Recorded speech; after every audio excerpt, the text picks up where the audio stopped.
Você está se sentindo assim, trancado, sem poder sair de casa? Vamos embarcar juntos nessa viagem para a Rússia revolucionária do século XX.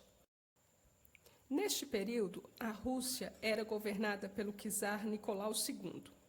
A imagem mostra a família imperial russa dos Romanov. Nicolau II, sua esposa czarina Alexandra, seus 5 filhos, Olga, Tatiana, Maria, Anastácia e Alexei. Nicolau II foi um czar autoritário, não dividia o seu poder com o povo. Ele também não tinha boas relações com outros países. Seu maior conflito foi com o Japão. O que resultou disso foi a Guerra Russo-Japonesa, que a Rússia perdeu. Em 1914, a Rússia entrou na Primeira Guerra Mundial. Enquanto Nicolau liderava o exército, prestou pouca atenção à administração do governo. A insatisfação aumentou e as pessoas começaram a se organizar. Finalmente, em 1917, aconteceu a Revolução Russa. Os Romanov permaneceram no poder durante 300 anos na Rússia. Os bolcheviques mataram Nicolau e sua família em 17 de julho de 1918, um ano depois do início da Revolução. Para compreender um pouco o que era o czarismo, vamos ver essa imagem. Descreve forma mais comum e menos preferencial que o czarismo, regime político que esteve em vigor na Rússia até a Revolução Bolchevista de 1917. Então foram 300 anos de czarismo na Rússia, até chegar à Revolução, onde o povo não aguentava mais um monarca autoritário dos mesmos padrões da Idade Média e depois conseguinte da Idade Moderna. Bom, então vamos agora entender o que estava acontecendo no mundo quando a Revolução Russa iniciou. Nós estávamos num ambiente de Primeira Guerra Mundial. Eu quero que vocês prestem atenção aí na parte da aliança. As alianças entre a Tríplice Entente e a Tríplice Aliança. O Império Russo vai estar bem aí, ó, na Tríplice Entente. A gente tem um ambiente de nacionalismo extremo. Quando a Rússia entra na guerra, o povo insatisfeito, porque guerras gastam, e este povo na Rússia passava necessidade, passava fome, e não via sentido nessa guerra, aí a gente vai ter o quê? A insatisfação popular, que vai gerar a Revolução Russa.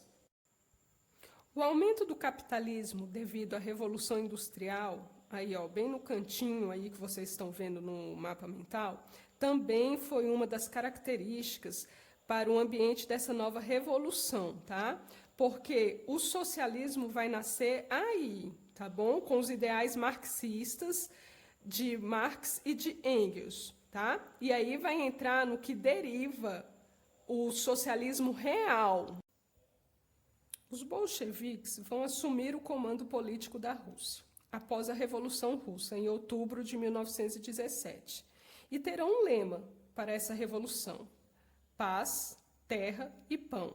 Ou seja, a população queria sair da Primeira Guerra Mundial, queria um sistema de divisão de terras e queria comer pão, porque a grande parte da população passava fome. E foram esses os ideais que fizeram com que a Revolução Russa fosse para frente. O Grande Palácio do Kremlin é a residência oficial do presidente da Rússia. Está localizado no coração da capital russa, na parte sudoeste da colina de Pinar. Foi erguido em 1838 por iniciativa de Nicolau I, no mesmo lugar do antigo edifício do Grande Palácio Moscovita, do príncipe Ivan III do século XV. Serviu como residência principal em Moscou, do czar e da sua família. Essa construção que vocês estão vendo aí em formato piramidal é o mausoléu de Lenin, onde o corpo de Lenin está embalsamado. Quando Lenin morreu, em 21 de janeiro de 1924, o primeiro plano do governo russo e de sua viúva era de enterrá-lo. Isso não aconteceria imediatamente, visto que eles planejavam um grande funeral para consagrar a morte do mais importante personagem da Revolução Russa de 1917. Mas ele permaneceu muito mais tempo do que previsto em cima da terra, até os dias de hoje. Logo após o seu falecimento, o soviético foi embalsamado de maneira temporária, para que os russos pudessem se despedir dele. O sepultamento, porém, durou 4 dias, em que milhares de pessoas foram prestar homenagem ao grande líder da União Soviética. A magnitude do evento fez com que autoridades russas percebessem que, provavelmente, mais pessoas gostariam de vê-lo. E foi assim que o mausoléu foi construído. Depois de 56 dias, o governo soviético tomou a decisão oficial não enterrar o cadáver de Lenin e, a partir daí, passaram a buscar maneiras de permanecer embalsamado e mantê-lo conservado. Hoje, o que se sabe é que os órgãos internos do comunista foram retirados e somente o esqueleto e os músculos dele permaneceram. Além disso, sabemos que o corpo é retirado regularmente do seu posto no mausoléu e levado para que ele possa ser reembalsamado. Aí estão os 3 nomes da Revolução Russa: Lenin, Stalin e Trotsky.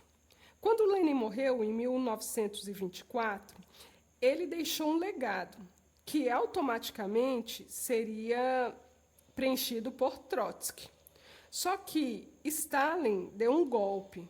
Por que seria Trotsky que deveria assumir no lugar do Lenin? Porque os ideais de Trotsky e Lenin se comparavam muito. Já Stalin era mais, como eu poderia dizer, déspota, ou seja, autoritário. Cogita-se que Stalin tivesse mandado envenenar Lenin, mas isso não foi confirmado. Se não matou Lenin, Stalin, sem dúvida, mandou assassinar Trotsky, no México, e executou milhares de outros que se colocaram em seu caminho. Traduz o artigo dele sobre o rival, para muita gente que critica o comunismo por causa de Stalin, poder entender que o que mais fez Stalin foi matar comunistas. Vamos pensar um pouco. Primeiro vamos analisar o símbolo do socialismo, o martelo e a foice. A Rússia pré-revolucionária era 90% agrária, ou seja, trabalhadores do campo, por isso tem a foice como símbolo. Depois, a gente vai ter o período de industrialização da Rússia, por isso o martelo. É quando teremos a classe configurada de proletariado, por isso temos o símbolo martelo e foice. Ok, vamos ver se o grande avanço da Revolução Russa foi a introdução do socialismo. Por que chamamos de socialismo real? Porque, na realidade, o socialismo real ele foi modificado. Modificado em cima do quê? Dos pensamentos de Marx e Engels. E qual era o pensamento desses 2 filósofos? Bem, assim que surgiu a Revolução Industrial, ela trouxe também uma grande exploração da classe trabalhadora. Marx propôs em seus estudos que, para o capitalismo acabar com a sua opressão, tinha que surgir um novo sistema, e que surgiu o chamado socialismo. Só que Lenin distorceu o pensamento marxista e criou um novo sistema econômico que ficou muito parecido com o capitalismo. Por isso, virou o socialismo real. Essas distorções da proposta do socialismo científico de Marx e Engels. Por isso que o socialismo que hoje conhecemos fica muito longe da proposta do socialismo científico de Marx e Engels. Vamos praticar? Bem, eu preparei 5 questões aí sobre a aula que a gente acabou de assistir. A primeira diz quais as características do governo denominado czarismo, que predominou na Rússia pré-revolucionária, da família Romanov, lembra?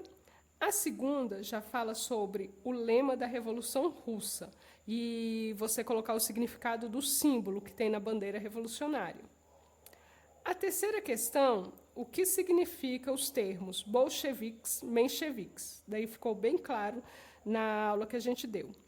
A quarta questão, por que Trotsky era o nome mais indicado para assumir depois da morte de Lenin? Também expliquei lá naquele quadrinho que tem os 3 mais importantes nomes da Revolução Russa. E o último, o que significou o termo socialismo real. Então, tá bem facinho, tá, gente? Aí vocês vão pegar o material didático de vocês, No capítulo 2, na página 51, a Revolução Russa. Vai ter tudo o que vocês precisam para responder o questionário. Espero que tenham gostado. Bons estudos e até a próxima aula!